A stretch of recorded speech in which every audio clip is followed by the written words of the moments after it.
हमारे उद्योग समूह, इन्वेस्टमेंट करने वाले और विभिन्न विभिन्न व्यापारिक संगठनों के सभी प्रतिनिधिगण, हमारे consul general doctor Shashank Vikram ji और Lord Mayor of Birmingham Shri Chaman Lal ji एवं आए हुए सभी अतिथिगणों का मैं सबसे पहले तो देवभूमि उत्तराखंड के मुख्य सेवक के नाते आप सबका यहाँ पधारने पर सबका मैं धन्यवाद करता हूँ, सबका अपनी ओर से अभिनंदन करता हूँ, स्वागत करता हूँ कि आप सब लोग इतनी बड़ी संख्या में यहाँ पर पधारे हैं। और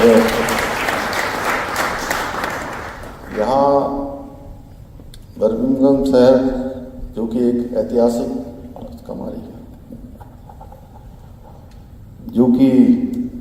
ऐतिहासिक और औद्योगिक क्षेत्र में अपना प्रमुख स्थान रखता है।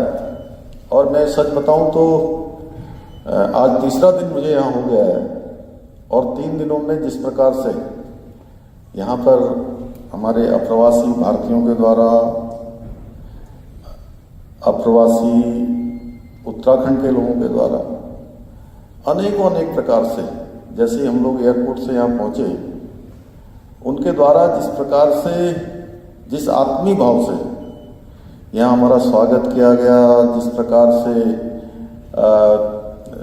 हमारी माताओं बहनों ने रोली चंदन लगाकर और हमारे उत्तराखंड का जो हमारी माताएं बहनें किसी मंगल अवसर पर जिस वस्त्र को धारण करती हैं उसको पिछोड़ा बोलते हैं, उस पिछोड़े को धारण करके जिस प्रकार से उन्होंने अनेक सांस्कृतिक कार्यक्रम भी आयोजित किए, तो मुझे बिल्कुल ऐसा लग रहा था जैसे यूके में एक और यूके से शांति है कि उत्तराखंड भी इस यूके में बसा हुआ मुझे दिखाई दिया।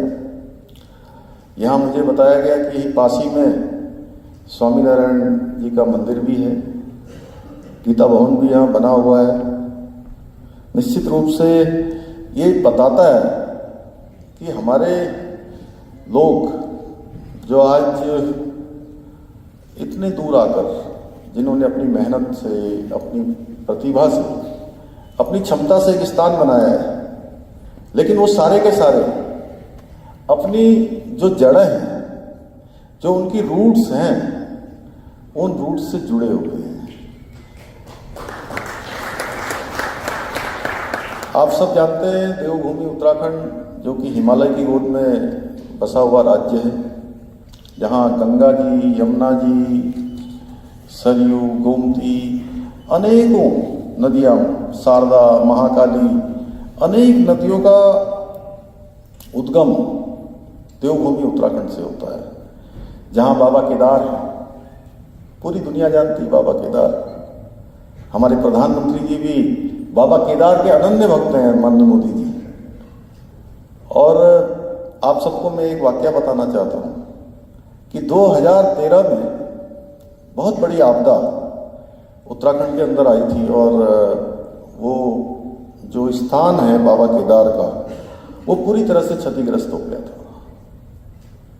और उस समय हमारे प्रधानमंत्री जी गुजरात राज्य के मुख्यमंत्री थे।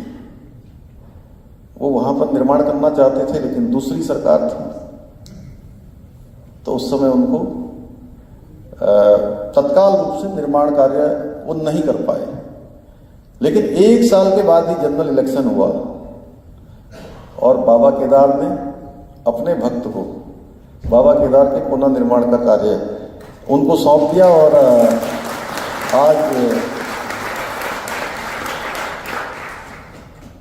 केदारनाथ जी का पुनर्निर्माण का कार्य वहाँ पर बहुत तेजी से चल रहा है, पूरा होने वाला। इस साल हमने दिसंबर माह तक उसका लक्ष्य लिया था, लेकिन चूंकि लगातार बारिश होने के कारण से, बर्फबारी होने के कारण से विलंब हुआ है।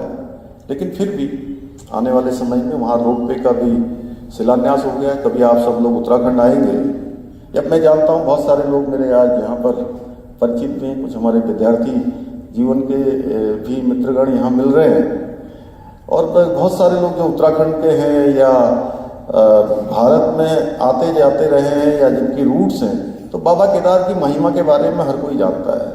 जब आप आएंगे तो केदारनाथ जी को आप नए स्वरूप में देखेंगे। इसी प्रकार से बाबा बद्री विशाल, वह भी पूरा नवनिर्माण और पुनर्निर्माण का काम उसका चल रहा है। इसी प्रकार से जहाँ बाबा केदार की भूमि को हम केदारखंड कहते हैं, वहीं बाबा कैलाश की भूमि, बाबा कैलाश, वो कैलाश की भूमि को मानसखंड कहते हैं। मानसखंड भी हमारा आने वाले समय में भारत की सरकार माननीय प्रधानमंत्री मोदी जी के नेतृत्व में कैलाश तक की यात्रा, बाबा कैलाश की यात्रा भी, वह भी रोड से होगी और उसका मुख्य रास्ता उत्तराखंड से ही होकर जाएगा। हरिद्वार, ऋषिकेश जैसे जो हमारे आध्यात्मिक नगर हैं, आध्यात्मिक शहर हैं, उन सब के बारे में जानते हैं। जो योग, आयुष और अध्यात्म की तो राजधानी, अगर पूरे विश्व की राजधानी अगर किसी को कह सकते हैं तो वो ऋषिकेश को कह सकते हैं, हरिद्वार हमारा है। ऐसे अनेकों जो सनातन धर्म और संस्कृति का जो मुख्य प्राचीनतम केंद्र अगर किसी को कह सकते हैं तो देवभूमि उत्तराखंड है, और इसे देवताओं की भूमि के रूप में भी जाना जाता है। ये तमाम प्रकार के जो हमारे पर्यावरण के संसाधन हैं उनसे परिपूर्ण हैं। आप सबके बीच में उत्तराखंड राज्य के मुख्य सेवक के रूप में आना और आर्थिक सहयोग एवं सांस्कृतिक संबंधों को बढ़ावा देने के लिए आप सबके बीच में एक प्रतिनिधि मंडल के साथ पिछले 3 दिनों से यहाँ आना मेरे लिए भी एक अवसर भी है। और आप सबके द्वारा जिस प्रकार का प्रेम, जिस प्रकार का यहाँ पर हर प्रकार से इसको व्यवस्थित करने का काम किया है, हमारे हाई कमिश्नर, उनकी पूरी टीम, हमारे काउंसलर, सभी लोग, श्रीनंदिनी जी, और कल से लेकर 2 दिनों तक लगातार आप सबके बीच में उन्होंने अनेकों कार्यक्रम भी आयोजित किए हैं।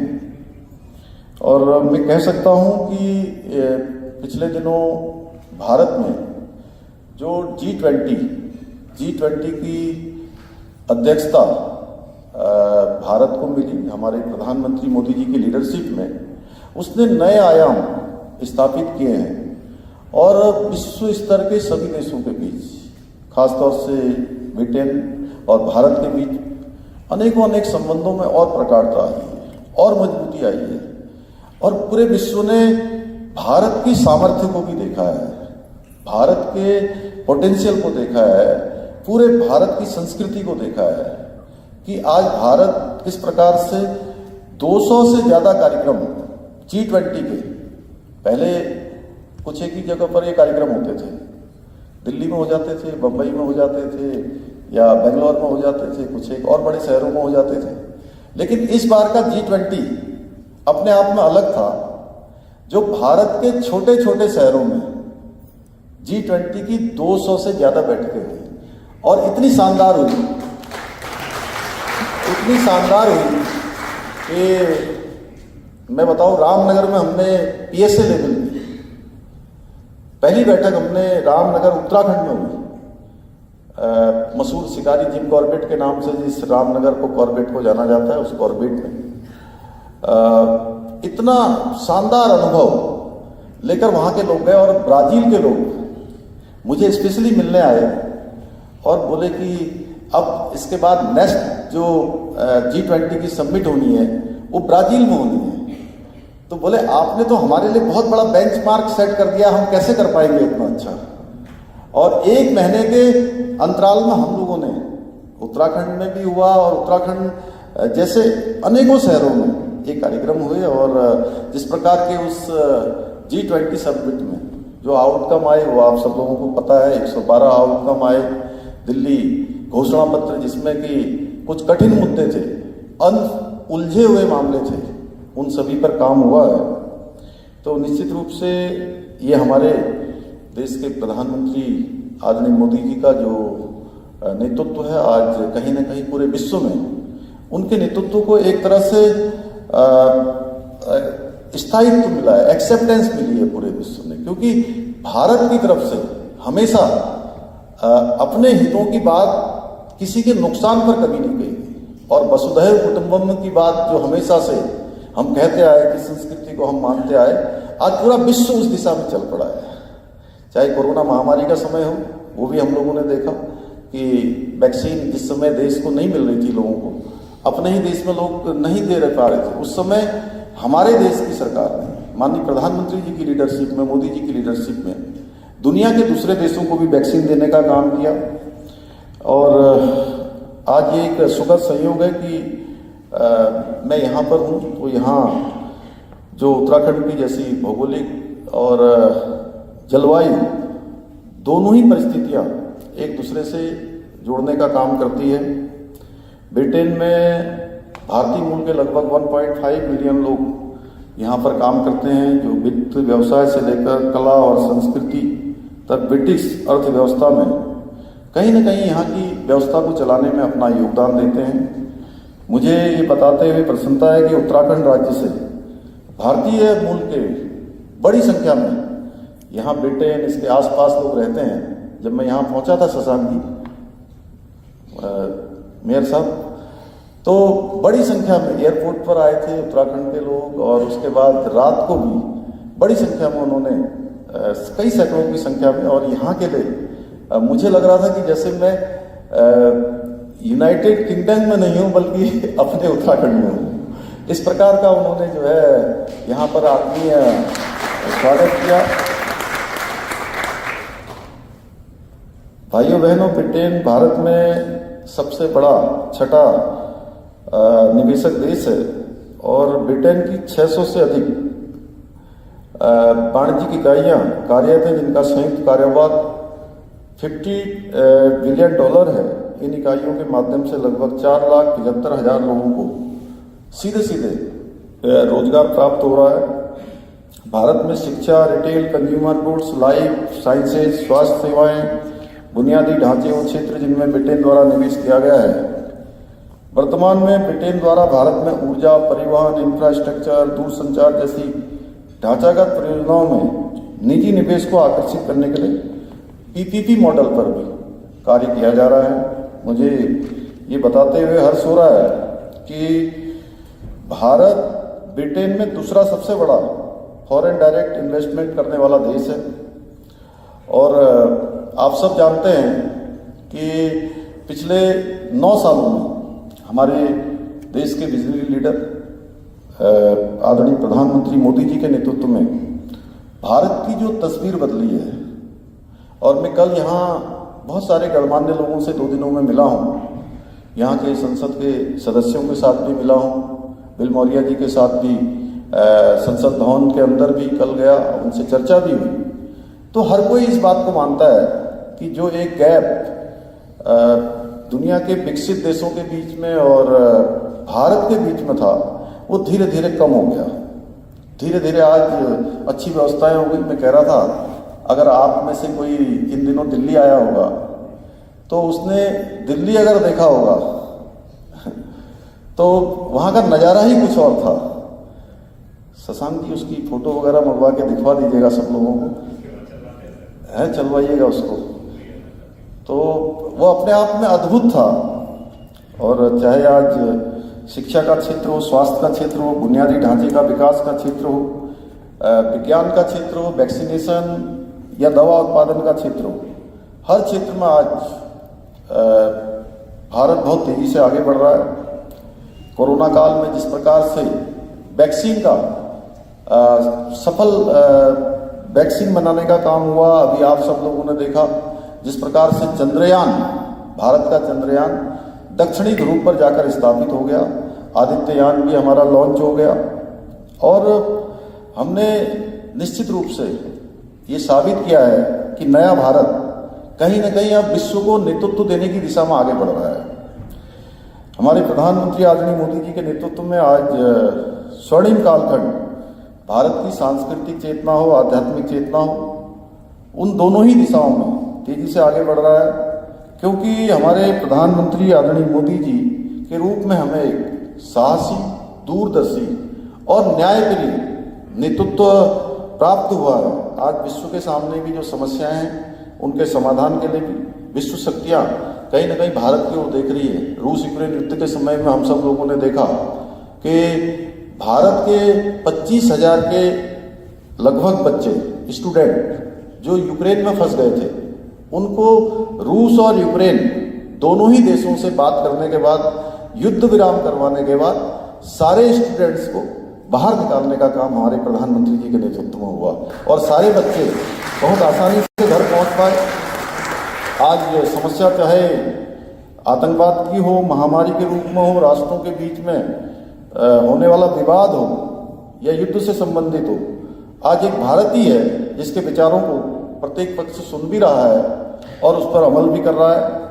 हमारे प्रधानमंत्री जी की दूरदर्शी नीतियों का परिणाम है कि हमारी जो अर्थव्यवस्था है, अनेकों देशों की अर्थव्यवस्थाएं पूरी तरह से गड़बड़ा गई और इसी G20 की समिट में एक कार्यक्रम में हमारे तीन समिट आयोजित करवाने का हमको भी अवसर मिला था। तो एक समिट में मैंने अर्जेंटीना के लोगों के बारे में पूछा कि वो लोग क्यों नहीं आए थे, तो उन्होंने कहा कि वो लोग थोड़ा महामारी के कारण अव्यवस्थित हो गया, इसलिए उनके लिए ठीक प्रकार की व्यवस्था नहीं हो पाई, इसलिए नहीं पहुंच पाए। जहां दुनिया के ऐसे देश जो इस महामारी में अव्यवस्थित हो गए, वहाँ हमारी दुनिया के अंदर हमारी देश की अर्थव्यवस्था तेजी से आगे बढ़ी है और विश्व की 5वीं सबसे बड़ी अर्थव्यवस्था बन गई है। वैश्विक मंदी की चर्चा पर जोरों पर है और भारतीय अर्थव्यवस्था तेजी से आगे बढ़ने का अनुमान IMF द्वारा भी लगाया गया है। IMF का जो अनुमान है 5 लाख ट्रिलियन ही नहीं बल्कि आने वाले समय में भारत 10 ट्रिलियन डॉलर की इकोनॉमी बनने में सक्षम है। यह बात हमारी शक्ति और सामर्थ्य दोनों को ही दर्शाती है। आज हमारे प्रधानमंत्री मोदी जी के नेतृत्व में उनकी दूरदर्शिता से आर्थिक मोर्चा ही नहीं बल्कि सामरिक स्ट्रेटेजिक क्षेत्र में भी, कूटनीतिक क्षेत्र में भी, हर मोर्चे पर एकदम स्पष्ट है हमारा सिद्धांत और आज भारत केवल आंतरिक ही नहीं बल्कि बाह्य रूप से पूरी तरह से सुरक्षित है और हर प्रकार से सक्षम है। इन वर्षों में भारत जहां शक्तिशाली भारत के रूप में, समर्थ भारत के रूप में, सामर्थ्यवान भारत के रूप में भी भारत की एक पहचान पूरी दुनिया के अंदर बनी है। और उत्तराखंड राज्य की मैं बात करूं, जहां आप लोगों ने अभी विशेष रूप से सारे प्रेजेंटेशन यहां पर देखे हमारे अधिकारियों के द्वारा, हमारे जो प्रतिनिधि मंडल में आए हुए लोगों ने बहुत विस्तार से बताया कि आज हम आदरणीय प्रधानमंत्री मोदी जी के लीडरशिप में तेजी से आगे बढ़ रहे हैं और पिछले 5 सालों में, पिछले 7 सालों में माननीय प्रधानमंत्री जी के प्रधानमंत्री बनने के बाद 1,50,000 करोड़ से भी अधिक की परियोजनाएं उत्तराखंड राज्य के लिए स्वीकृत हुई हैं। उनमें से बहुत सारी पूरी हो गई हैं, बहुत सारी पर काम चल रहा है। सड़क मार्ग को एक कोने से दूसरे कोने को जोड़ने का काम हो रहा है। आने वाले समय में जो भारत की राष्ट्रीय राजधानी दिल्ली है, वहाँ से उत्तराखंड आना जाना हर जगह के लिए 3 घंटा, 4 घंटा और मैक्सिमम 5 घंटे में, जहाँ हम इन्वेस्टमेंट की बात कर रहे हैं, 5 घंटे से ज़्यादा समय लगने वाला नहीं है। देहरादून से दिल्ली की दूरी मात्र 2 घंटे में पूरी हो जाएगी। एलिवेटेड रोड का काम हमारा चल रहा है, आप तो जानते हैं अच्छी तरह, ऋषिकेश जाना होता है परमार्थ में आपका, तो जल्दी ही ये काम हो रहा है। हेली सेवा हमारे यहाँ चल रही है। देहरादून की जो एयरपोर्ट है, दिन में 37 से भी अधिक विभिन्न राज्यों के लिए, अलग अलग शहरों के लिए 37 सेवाएं वहाँ से चल रही हैं। पंतनगर जो हमारा उधम सिंह नगर इंडस्ट्रियल एरिया है, बड़ा इंडस्ट्रियल एरिया, जहाँ पर 4,000 एकड़ से भी ज़्यादा अकेले जगह पर इंडस्ट्रियाँ हैं, जिसके बारे में यहाँ पर दिखा रहे थे। ऑटोमोबाइल का हब है, बड़ा वहाँ पर इंडस्ट्री का हब है। वहाँ जल्दी आने वाले समय में अंतर्राष्ट्रीय एयरपोर्ट बनने वाला है। अंतर्राष्ट्रीय एयरपोर्ट जिसके लिए हमने लगभग 1,000 एकड़ जमीन अभी एयरपोर्ट अथॉरिटी ऑफ इंडिया को हमने हस्तांतरित कर दी है राज्य की तरफ से। जल्दी उस पर काम हो रहा है और हम कनेक्टिविटी को विकास का मूल मंत्र मानकर काम चल रहे हैं। इसी का नतीजा है कि आप सब देख रहे होंगे, पर्यटन के क्षेत्र में तेजी से हम आगे बढ़ रहे हैं। जहाँ 4 धाम में अभी तक 43 लाख लोगों ने इसी साल 43 लाख लोगों ने इस साल 4 धाम की यात्रा कर ली, जबकि 2 महीने बहुत तेज बर्फबारी थी, बरसात थी, यात्रा कम चली है। अभी यात्रा के 1.5 महीना अभी बचा हुआ है। ये संख्या हमारी, यह आंकड़ा 50 लाख से भी ऊपर पहुंचने वाला है। कांवड़ में पिछले साल जहां हमारा 3 करोड़ 85 लाख था, इस बार 4 करोड़ 15 लाख लोगों ने हरिद्वार से मां गंगा का जल लेकर अपने विभिन्न स्थानों पर शिव भक्त कांवड़ी गए हैं। और पर्यटन के क्षेत्र में तो इतनी ज्यादा संख्या हो रही है। आज होटल पर टूरिज्म के क्षेत्र में काम करने वाले लोगों का तेजी से उत्तराखंड के लिए आकर्षण बढ़ा है। बड़े बड़े हमारे समूह जो टूरिज्म सेक्टर में काम करते हैं, वो निश्चित रूप से आना चाहते हैं, आ भी रहे हैं। हम उनके लिए तमाम प्रकार की योजनाओं को भी आगे बढ़ा रहे हैं। और वीकेंड पर फ्राइडे, सैटरडे और संडे 3 दिन, अप्रैल, मई, जून और जुलाई तक हर दिन आपको कहीं ना कहीं जाम मिलता है। और जाम केवल उत्तराखंड में नहीं, ये जाम उत्तर प्रदेश के मेरठ और मुजफ्फरनगर तक हो जाता है, उधर रामपुर और मुरादाबाद तक हो जाता है। तो हमने कहा कि इसका रास्ता क्या होना चाहिए। बोले रास्ता तो अभी चूंकि रोड हमारी चौड़ीकरण की ओर बढ़ रही है और हम जो भी विकास का मॉडल ले रहे हैं आने वाले समय में, वो इकोलॉजी और इकोनॉमी दोनों में बैलेंस करने वाला मॉडल हम बना रहे हैं। और 25 सालों का जो हमारे प्रधानमंत्री जी ने कहा है, श्री नरेंद्र मोदी जी ने, कि अमृत काल जब भारत की आज़ादी के 100 साल पूरे हो जाएंगे, उस समय हमको किस प्रकार के इंफ्रास्ट्रक्चर की आवश्यकता होगी, किस प्रकार की रोड कनेक्टिविटी की आवश्यकता होगी, किस प्रकार की पार्किंग वहाँ पर चाहिए होगी, किस प्रकार का आवास की सुविधाएं चाहिए होंगी, उसी को हम भी अपना ध्येय मानकर कि आने वाले 25 सालों में किस प्रकार से लोगों का फुटफॉल बढ़ने वाला है, किस प्रकार की संख्या का आकलन होने वाला है, उसको सबको ध्यान में रखकर हम उत्तराखंड के विकास के मॉडल को आगे बढ़ा रहे हैं। और हमने यह भी माननीय प्रधानमंत्री जी से सीखा है कि एक एक पल और एक एक क्षण किस प्रकार से राष्ट्र की सेवा में लगाया जाता है, किस प्रकार से जन सेवा में लगाया जाता है, उन्हीं उसी को ध्येय मानकर लगातार राज्य को आगे बढ़ाने के लिए, उसकी जीएसडीपी को दुगना करने के लिए, राज्य में निवेशकों को बुलाने के लिए, उनको आमंत्रित करने के लिए हम हर प्रकार से अपनी योजनाओं को आगे बढ़ा रहे हैं। और इस कड़ी में ही हमने वैश्विक निवेश आकर्षित करने के लिए दिसंबर माह में 8 और 9 तारीख को ग्लोबल इन्वेस्टर समिट करने का निर्णय लिया है। और आप सब जानते हैं कि उत्तराखंड और यहाँ में प्रमुख समानता यह है कि यहाँ पर बहुत सारे, जिस प्रकार की जलवायु है, जिस प्रकार का भौगोलिक यहाँ का ढांचा है, जिस प्रकार का यहाँ का वातावरण है, वो कहीं ना कहीं उत्तराखंड से मिलता है। और मुझे यह भी बताया गया है कि खाद्य प्रसंस्करण उद्योग टर्नओवर की दृष्टि से यहाँ का सबसे बड़ा विनिर्माण क्षेत्र है, जो 100 बिलियन पाउंड से भी अधिक है। इस क्षेत्र में भी हमारे यहाँ बहुत संभावनाएं हैं उत्तराखंड राज्य के अंदर।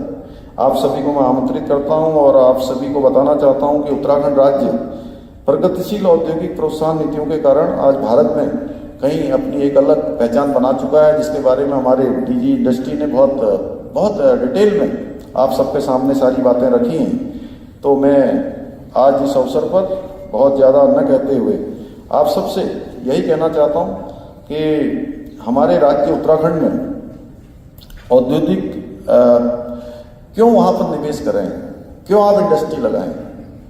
एक तो वहाँ की कानून व्यवस्था बहुत अच्छी है, बहुत शांति है, पीस है। आप आएंगे तो आपको लगेगा कि आप कहीं ऐसी दुनिया में आ गए हैं जहाँ केवल आपको अपने काम से मतलब है, अपनी दुनिया है।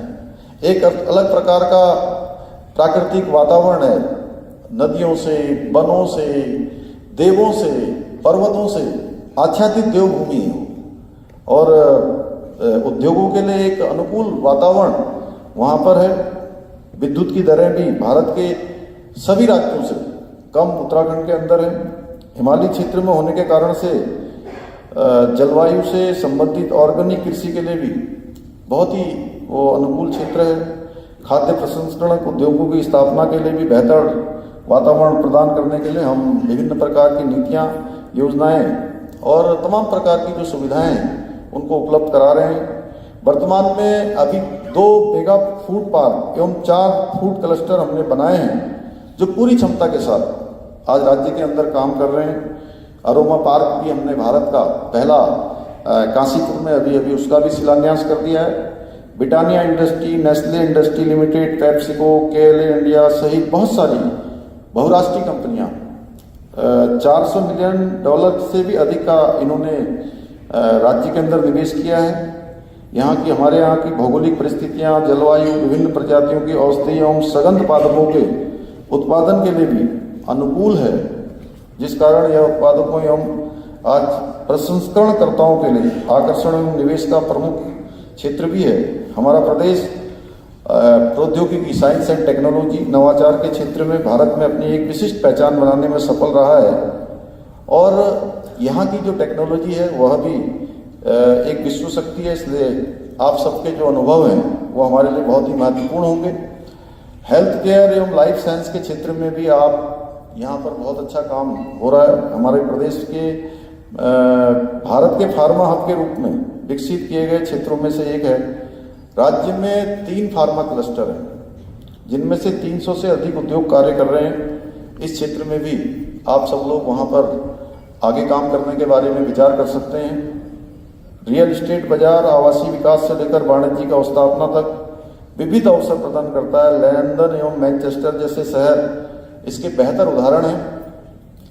उत्तराखंड में इसकी अपार संभावनाएं हैं। हम राज्य के अंदर 2 नए शहर पर्वतीय क्षेत्रों में, मैदानी क्षेत्र हमारा 4 जिलों में है, हरिद्वार, देहरादून, उधम सिंह नगर और नैनीताल। उसके अलावा हमारे 9 पर्वतीय जिले हैं। उन 9 पर्वतीय जिलों में से हम 2 हमारी कमिश्तरी है, दोनों कमिश्तरी में एक नया शहर बनाने पर भी हम विचार कर रहे हैं। उत्तराखंड में वेलनेस और आयुष के लिए भी एक निवेश के लिए आज लोगों के लिए बहुत ही पसंदीदा गंतव्य के रूप में उभर रहा है। हरिद्वार, ऋषिकेश इस क्षेत्र में वैश्विक राजधानी के रूप में पहले ही अपनी ख्याति अर्जित कर चुके हैं। अतः वेलनेस और आयुष के क्षेत्र में भी उत्तराखंड और ब्रिटेन के बीच में अपार निवेश की संभावनाएं हैं। हमारा राज्य अपने प्राकृतिक सौंदर्य एवं प्रमुख धार्मिक स्थलों के रूप के कारण आज टूरिस्ट के लिए एक प्रमुख आकर्षण का केंद्र है। और कई बार तो आपको बताऊं कि हमें अपील करनी पड़ती है कि अभी मौसम ठीक नहीं है, बर्फबारी हो रही है, बरसात हो रही है, आप कुछ मौसम को देखकर या मौसम ठीक हो जाए तब अपनी यात्रा करें। इस प्रकार की हम अपील करते हैं क्योंकि हमारा प्रमुख ध्येय होता है कि राज्य की जितनी जनसंख्या है 1,25,00,000 हमारी जनसंख्या है और हमको पूरे साल भर के अंदर 7 से 8 करोड़ लोगों की व्यवस्था करनी पड़ती है। इतना हमारे यहाँ फुटफॉल है। इसलिए हमारी जिम्मेदारी होती है कि हम जो भी हमारे राज्य के अंदर आ रहे हैं हम उनकी पूरी हिफाजत करें, उनकी यात्रा अच्छी बनाएं, सरल बनाएं और बिना किसी बाधा के वो अपनी यात्रा पूरी कर पाएं। हमारा लक्ष्य अपनी विशेष प्राकृतिक और सांस्कृतिक विरासत को बरकरार रखते हुए उत्तराखंड राज्य को भारत में सबसे तेजी से बढ़ती जो अर्थव्यवस्था जिसके बारे में हमारे मीनाक्षी सुंदरम जी ने बताया कि हमने जीएसडीपी डबल करने का लक्ष्य लिया है, उस दिशा में हम काम कर रहे हैं।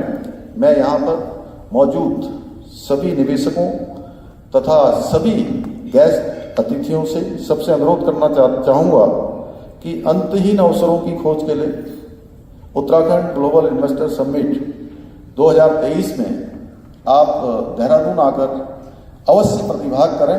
मैं आप सबको निमंत्रित करने के लिए, आप सबको इनवाइट करने के लिए आप सबके बीच में आया हूं।